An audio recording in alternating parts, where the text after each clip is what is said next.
not enough shenanigans, not enough like just laughter and BS. And that's what the world runs on sometimes.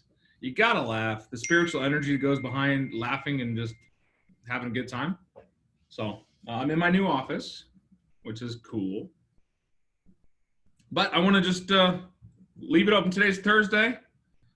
We're gonna make Thursdays an open forum day. What do you guys want to work on? Yesterday we worked on a little bit of holding off scripts. Did you use some of that, Teresa? Yeah, I really wanted to thank Anthony too. I recorded myself, and what's valuable about that is not only you hear yourself out, you hear your tone. Yes. So, and I realized I really need to work on that too. I sounded so depressing, I would have not been a very acceptable client. It'd been like, yeah, no, thank you. I mean, I really appreciate that. So now I'm really using the script and recording myself, and I really believe it's going to help. Thank you both. So I did not call my You're client. welcome. I did not call my client yet. I'm still practicing.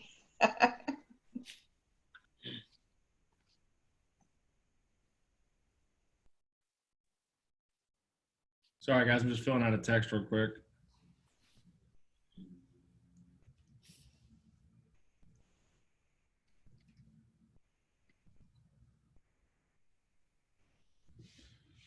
Looks like we got a good crew today. So I'm going to touch on that. So tone. Tone is super important. Is tone as important as what you say or more important? More. More important, right? Cool. So, Teresa, your dog is nice and loud. I thought that was Tracy for a second. It's Teresa. Yeah. But anyways, all right. Let's give me something, guys. I know we've gone 4 days into this week. Someone had to have had something. I really hope you're making some phone calls so you have something to work off of. Do I need to call on people again? Makes Robin get real uncomfortable when I say that. She's like, he's gonna call on me. Hey, Mr. Pastor Kim, how is your week going, sir?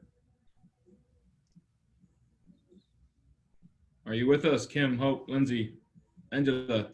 Hello, everyone. My weekend, my week was really great, and keep just calling people, get refers, and have right now 5 people I'm working with, and 2 deals in escrows. And Big Dan is helping me since it was like my 2 first deals in real estate. It was not that easy. I'm learning about technologies, but I'm really grateful for the team and it helps. And yeah, I'm hanging out there, just calling people, support them, let them know that, I'm here just to help anything they need. Okay. And, yes. Guys, this is the time to be doing your lead gen. So lead gen is all about calling and keeping in touch with your contacts, right? So this is a scripting half hour, so I want to make sure we're focusing on scripting and role play. What calls do you need help with?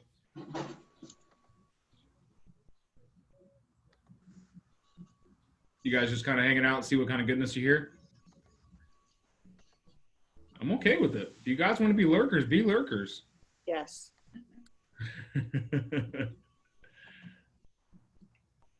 All right. Well, let's touch on what Kim said. I like that he's working on a lot of referrals. On a raise of hands, who's actively asking for referrals? Tracy, how's that working out for you? Yeah. Sorry, great. Yeah, Tracy. I'd say Mr. Castell. Yeah, I was muted there. Then it's working great. In fact, that's where my business is coming from right now. Yeah. I already knew that, but I wanted to make a point. Mr. Sotelo, how many referrals do you get? A percentage of your business? Do you mean, hold on, do you mean referrals from other agents, or are you talking about like Sphere referrals? A referral is a referral. If another agent sends it to you, great. If it's from your sphere of influence, awesome.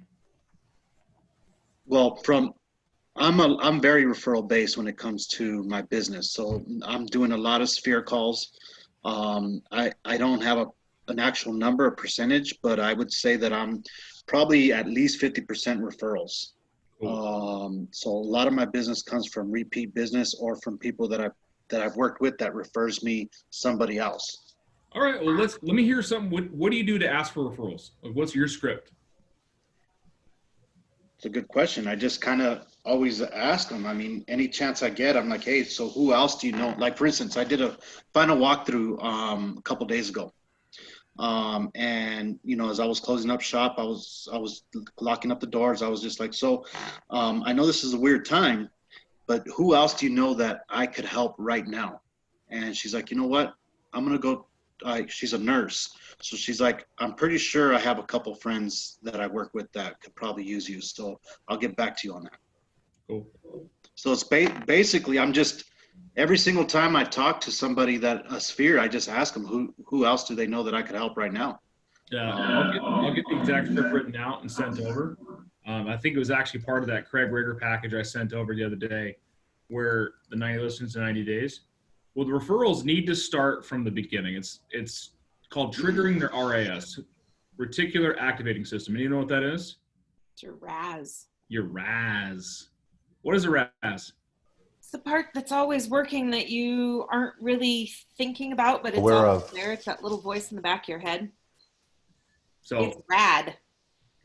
your RAS is rad. It's awesome. And those of you that are currently in a real estate transaction, this is a great opportunity for you to start getting some referrals. And it's not at the end. It's at the beginning. It's at the middle. It's literally the entire process. You're constantly resetting their RAS. And a great script. And those of you who didn't get the 90 listings in 90 days, I'll actually send this to Jen and have her just put it up on the website for resources. The script is very simple. In the future, you will hear the phrase real estate. And when you do, would you mind doing me a favor? Only if you feel comfortable. Could you reach out to them and get their contact information and pass it on to me so that I can help them with their real estate needs? Pretty simple, right? And that's the entire transaction. You say that when you're doing your buyer consultation, your listing consultations, if it's got a good rapport on it. You know what, guys, now that we're going through this real estate process, you're going to trigger what you call your reticular activating system. And they're going to be like, well, what's that? Or some people already know what it is. And you can tell them, your reticular activating system was your subconscious way of looking out for things that you're focused on. When you want to find a yellow vehicle, you start seeing yellow vehicles everywhere, right? Mm-hmm. So your reticular activating system is going to be triggered now that you're in a real estate transaction. You're going to be buying, selling, whatever side that they're on. They say, in this transaction, you're going to hear the term real estate a lot. And when you do, if you do me a favor, only if you're comfortable, get their contact information and share it to me so that I can help them out. I like to add in there, like I'm helping you. Mm-hmm. Or if it's at the end of a transaction, like I've helped you. Mm-hmm. It's a really powerful thing to keep stepping on and on and on and on so you can keep going down the path, because the best time to get a referral is in the transaction, not after. When the transaction closes, where does the RAS shift to? Moving. Thank you, Anthony. Great stuff. Moving. So movers, packers, decorators, painters, cleaners. It's no longer on real estate. It's on everything after the fact. So that's going to be a big change for them. So. And what I really like about that script is, because I'd never thought about this, but asking them to get the information and giving it to you, because a lot of people are reluctant just to say, yeah, here's my neighbor's phone number. They don't want to give out that information, but by you asking for them to get it and then pass it to you, they're obviously going to ask their friend, is it okay if I give so-and-so your contact information? They're really great real estate agent, whatever they're going to say. And they're going to feel more comfortable giving you that information than just giving you their number right off the bat. So that was good. Yeah. 100%. And again, could you reach out to them and get their contact information and pass it to me so that I can help them out with their real estate needs? You could change it up so I can help them in the way that I've helped you or the way that I'm helping you. It's important for me to keep my community tight. I want to help out my friends of friends. So it's a really great resource. And I would say, and without any variant number, I'm at 80% referral, if not more, because I do so much Sphere stuff and I talk to people all the time. I'm having conversations about real estate, whether I like it or not, every day. And I wear my realtor pin when I'm out. I have my name tag on a lot, and just to start creating conversations. And I just know a lot of people, and knowing a lot of people, they're like, hey, hey, I got a friend for you that's looking to buy a house. I'll text you his contact, or right then and there, I say, do me a favor, share me their contact, let them know I'm calling. And then you say, hey, Dave over at Home Depot sent me your contact information, said you had some questions about housing, and I want to see how I could help. So I gave away some free rocks in my backyard, and the guy that came over a couple of times hit me up yesterday when he was leaving. He's like, hey, can you do me a favor and tell me what the value of my lot is over off of Shannon and Ina? I was like, yeah, absolutely. He's like, yeah, my sister-in-law is looking for a house in that area too. Do you think you can help her? Yeah, I can. So just being ready for the conversations is right there. But I want you guys don't ever forget to ask for the appointment, because it's super important at the appointment. So always ask for the referral. Always ask for referrals when you're doing the deals, as well as after the fact. So when you're doing your Sphere calls, it's a really good thing to do is, you can set that up the same. Hey, the script on the Spheres call was very similar. Who do you know that I can talk to right now? I love that about Anthony's. He said, right now. Who do you know I can talk to right now about buying, selling, or investing in a new home? Key term is right now. But when you talk to people on the phone, you're like, hey, how are things going? How's life? How's the kids? How's the job? You working from home? Are you doing things remotely? Excellent. They're going to ask you how's real estate almost invariably, and then you can have a quick conversation, make it all about them. But and then you say, you know what? Hey, could you help me with something? And they're like, yeah, what's that? Who do you know that I can talk to right now about buying, selling, or investing in a new home? I love that. Can you help me with something? Can you do me a favor? Only if you're comfortable with it. Could you get their contact information and share it back to me so that I can reach out to them and help them in the manners that I've helped you before, or that I've helped other friends that you know? So really great stuff. Who wants to hit me with the script?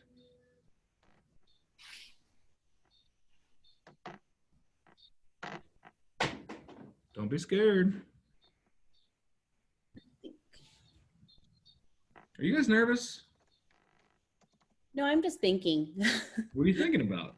The only one that stuck out to me yesterday was, it was someone that, he owned his house for like the last 3 years, but he has thought about selling it. And, so that would be, well, that's a good script. I mean, I can think of things that I would have also needed to say to him besides of what I already did. But he, in the end, he just said, I'm just going to take my chances. And so I probably needed more stats maybe to help him understand that waiting may or may not be the best interest for him. But of course, it was his decision, of course. Yeah. So reassess it. What'd you hit him with? If he said, I'm going to take my chances, what was your response? This is Anthony.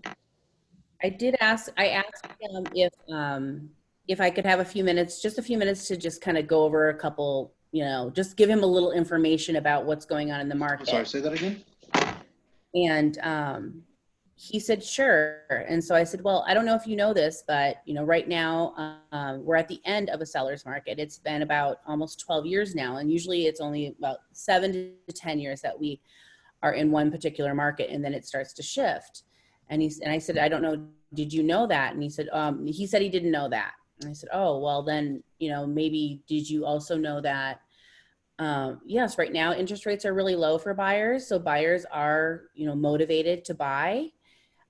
So that would be good for you if you chose to sell right now. And he's like, well, I did know that the interest rates were low. And I said, well, do you know why they might also be low? Is because the federal government gave 0% to the banks, which then trickled down to the lenders. But I don't know how long that's going to last. I mean, they can't forever do 0%. I go, does that make sense that they can't? And he said, well, why? And I said, well, I mean, because they're not making any money if they do 0%. And so that could shift at some point. And so that was what we talked about. I had your sheet out and I was trying to go through. I asked him, I said, do you think we're in a recession right now? And he said, well, I don't know, maybe. And I said, well, did you know that like about 17 million people filed for unemployment? And that's a lot of people in the United States to apply for unemployment. So like, you know, I don't know. I feel like it could be the start of a recession. So with that said, I go, do you think that could cause the prices of homes to go down? And he's like, well, I don't know, maybe. And I said, well, it's just something to think about. I go, are you okay with waiting 7 to 10 years for it to be a seller's market again? And he said, well, I don't know. So I said, because are you prepared to possibly lose at least maybe 10% of your net money just if you wait? Because that is a possibility, considering if the market shifts. And he's like, well, and then he just goes, well, I think I'm just going to take my chances. So I think the only thing is I feel like I needed to really hone in on why he didn't want to is there any other reason why you didn't want to sell right now? You know, I don't know if I got that out of him. I don't think I missed that part, I think. Out of curiosity, why do you want to take your chances? Yeah. Get behind the veil. He's veiling you. You know, you're getting these veiled, you know, threats of doing it on my own. Now, out of curiosity, why do you want to take the risk? Yeah. Out of curiosity, what are you hoping to gain? Because our fear aversion, our aversion to loss, is much stronger than our hope for gain. So if you can take his hope for gain and put a fear behind it, you know, I'll probably make more money selling in a couple of years. Well, sir, if you look at the trends, we are in a recession. Don't ask, do you think we're in a recession? No, we are in a recession. Meaning if you want to maximize the equity of your house, now's the time to do so. When there's not very much inventory on the market, buyers are highly motivated with the interest rates that are going around right now. And the deals that we're seeing are the ones that are highly committed to making these things work. Now is the time. Yeah. I can't guarantee what tomorrow is going to be. And if you want to gamble your finances like that, that's up to you.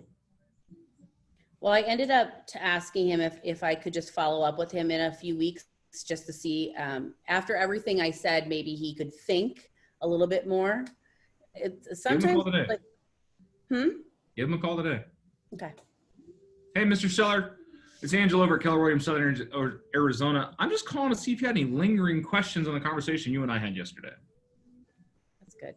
Okay. Key term in that is lingering questions. If you ask somebody if you have any questions, they're going to default to no. You throw that word lingering in there to trigger. Do you have any lingering questions? Okay, that sounds good. Because it's a word you don't hear all the time. No, that's true. So again, just very simple. Hey, I appreciate the time that we spent on the phone yesterday. I wanted to call and say thank you for your opportunity to speak with you. Did you have any lingering questions about what we talked about yesterday?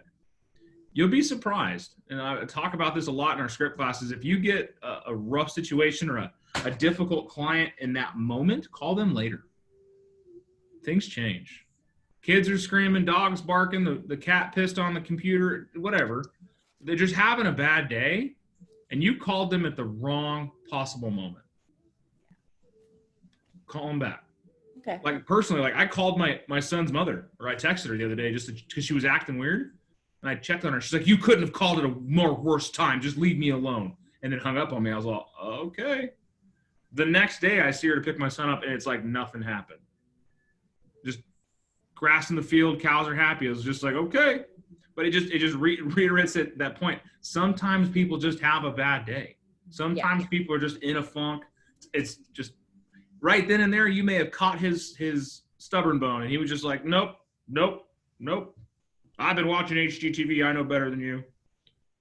Exactly. But yeah, so I would definitely call him back today. Just have that conversation real quick. Just, hey, any lingering questions you got? I want to say thank you so much. whatever time frame you set up to call somebody back, cut it in half. Okay. You know what? Let's talk in 6 months and we see where we're going. Call them in 3 months, check on them. Call them every month and check on them. They're not going to remember that you said 6 months, and if they do, they're psychopaths. But I guarantee if you wait until the 6 month mark, Anthony's already called him.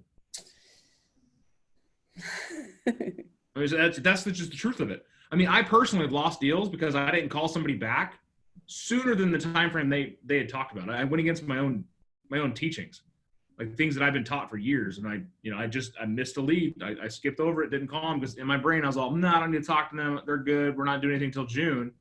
I call them up in June, and they're like, yeah, dude, we sold our house last month. Mm-hmm. We already moved. You know, we bought another one. We're excited. Things are great. I'm like, oh, awesome. Congratulations. I'm an idiot. I just put that up on my board that I have at home that says, remember the feeling of not following up with someone. You don't like that feeling. I hate that feeling. I absolutely hate losing deals, especially to people I know. Jason Carlton had one of my high school friends in his office doing a buyer consultation. I walked by and they jumped up and came and gave me a hug. And that was all. Huh? Sorry. I didn't hear you say. Ouch. Yeah, no, it sucked. It sucked bad. Like, I'm not saying that Jason's better than me or that I'm better than him, but that shit shouldn't happen. Like, that's on me. That's my folly. Because I had just talked to that guy a couple of weeks ago. We were texting back and forth on Facebook, and I didn't ask about real estate. I didn't bring it up. I didn't ask him if they're in the market or looking. So it was that pain. If you remember the pain, again, our aversion to pain, our fear aversion, is stronger than our hope for gain.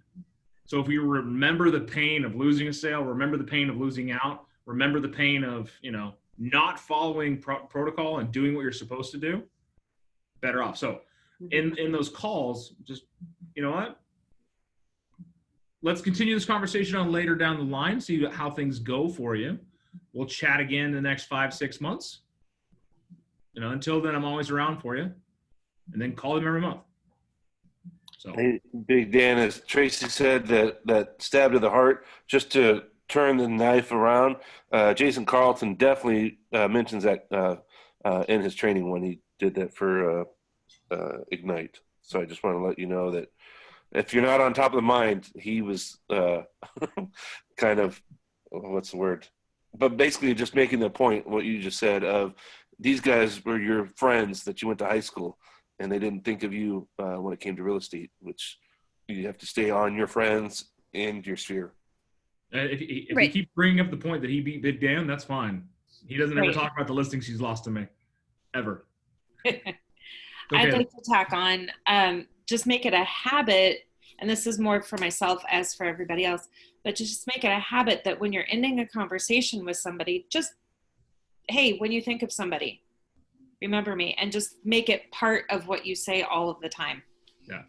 Referrals are a big part of our business, guys. There's 7,000 agents in Tucson, and I guarantee coming out of this coronavirus stuff, there's going to be less agents. But I want you guys to realize one big thing. You're still working. You're still moving forward. How many listings did you take last year? How many listings did you take last month? How many deals did you close last month? Kind of thing. If our market were to shift 30%, 40, 50%, whatever, there's still 750, 800 transactions that are going to go down every month. Sorry, I just dropped something on my foot and it hurt. So while you're looking for that, Dan, I got a question that I'm looking through my Ignite scripts, and there's the one for new to real estate. Obviously, I can't make those calls yet because I'm not licensed. Is there any time, like right before I get licensed, that I should be making these calls of letting them know I'm about to get licensed and going to be partnering with Keller Williams? Yeah, you can. You start calling people and say, hey, I'm in the process of getting, I just want to touch base with you, see how life's going. I know that we haven't talked in a while, and shame on me for being a terrible friend. How's the family? How's the occupation? How's your recreations? How are your dreams? And they're inevitably going to ask you, what are you up to? What's going on? Well, I'm actually getting my real estate license and working with Keller Williams Arizona, and soon I'll be able to help out my friends and family with their real estate needs. So in the market, that we're in right now, it's a pretty awesome time. So you can make those calls now. You just can't discuss details. You can't say that you're a licensed agent. You can't say that you're currently conducting real estate transactions. But what you can absolutely do is just set the groundwork. So Yeah. good question. So again, on referrals, guys, You can also start getting all their contact information and start, putting it. I don't know if you have access to Command or not yet, but at least an Excel spreadsheet. Yeah, So you can build a start, database. yeah, and basically tell them that my rating for Command, I guess, is 69% because I have most of everybody's contacts. And Nice, good job. if you were saying yesterday when Jason Carlton mentioned the fast people search, I use that all the time. It's about 90% accurate as far as the addresses go, but with that fast people search, there's so much information you can find about that person. It's kind of creepy, but in fact, I was showing you, Dan, in class about it. Yep, you were. Good stuff. I brought up my old address, which is cool. Yeah, is that a free service? Because I've been paying for white pages through MLS. Yes, it's free. It's my fast people search is what it is. All right, And it's awesome. free, yes. All right, thanks, Jason. what's that do? I didn't catch that part. Fast people search. It comes up just search, go search yourself with your phone number or your name, and you can kind of see what it does. But what it'll do is it helps pull public information. So your address is public information. Your telephone number, if it's listed, it's public information. So what it does is it scrubs the area, your age, accumulated age, I should say. So we found out there's a lot of Daniel Caldwells in the United States. A lot. But are they all Big Dan? That's the difference. No others like me. Anything else, guys? We got a couple more minutes. I want you to focus on that today. Let's start. Our challenge for this weekend is to get yourself 2 referrals. Get 2 leads between now and Sunday from your sphere. Can you do that? Yes. Try. There is no try. There is only do or do not. Hey, Big Dan, I have a question. Yes, ma'am. Do you have any scripts? Right now, I'm looking for a house for my family, my first-time home buyer, and I want to live in Northwest, a 4-bedroom, 2-bath, and I'm not finding it in that area. Is there any suggestion for a script I should go door knocking as a buyer and also an agent looking for something for myself? Absolutely. Hi, my name is Kim Magisha. I'm a realtor with Keller Williams, Southern Arizona, and I want to live in your neighborhood. Who do you know in this neighborhood that is looking to sell their house? Guess what, guys? I did that. How do you think I found my house? You went door knocking. I did. I went door knocking in my own neighborhood. I actually put an offer on a house that wasn't on the market. It fell through. Had massive foundation problems. And then the guy across the street, or one street over, put his house on the market with because his sister-in-law's best friend, I don't know, they've been family friends for 55 years. She listed the house and called me. She's like, hey, we got your mailer, because I actually sent a mailer out too. A little red postcard that says, hey, I want to live in your neighborhood. And I sent that out before I went door knocking so they know who I was. When I walk up, they're like, hey, Big Dan. I was in my driveway yesterday throwing out some trash, and 2 of my neighbors were walking by. They're like, hey, Big Dan, welcome to the neighborhood. Go knock on some doors and just introduce yourself and be real, okay? And that's all it is. Hey, my family and I are looking to buy a house in this neighborhood. Who do you know that I can talk to about buying their house? You'd be surprised. So, great question. Thanks. Can you use that same strategy? Like if you do have a buyer looking in a certain area, can you just go say, hey, I've got a buyer looking for a home. I can't find anybody who's thinking about selling. That's a PC secret. We can't talk about that openly. I'm kidding. No, absolutely. What I've done in the past is contracts that I've written on houses in neighborhoods that got beat out. I'll take it. I'll black out all the pertinent information, the name, address, and all that stuff. Leave the offer price. Leave the house that we put an offer in on, and say, "Listen, I got a hot buyer. We lost on this offer. This house over here. Who do you know we can?" I'll make 50 copies. And I'll go hand them off. And then tell me you're not working for your buyer at that point. Yeah. You're going and door knocking. You've got a written contract to purchase a house. Is that not a smoking gun? And you go knock doors and you're like, "Listen, I got a buyer right here. Look, he wrote this contract. He signed it. We got beat out by a couple of offers. So we're ready to rock and roll. Who do you know that's looking to sell their house?" And then you get both sides of the transaction.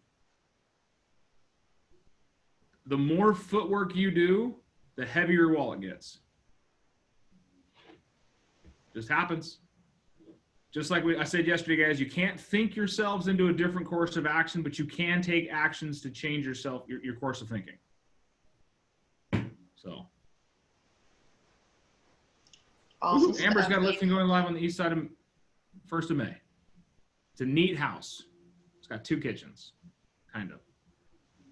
It's pretty interesting. And yesterday, going through it again, what the room that is a 3rd bedroom, I'm going to make it into a 3rd. I mean, I'm going to showcase it as a bedroom instead of like a living / kitchen. Like, it's basically a next gen home. However, the 3rd room can be anything you want. However, I'm going to set it up as a 3rd bedroom. Nice. All But right, it's guys, anything else for us? 2,600 square foot. It's off of 29th Street, between Old Spanish or Camino Seco and Harrison.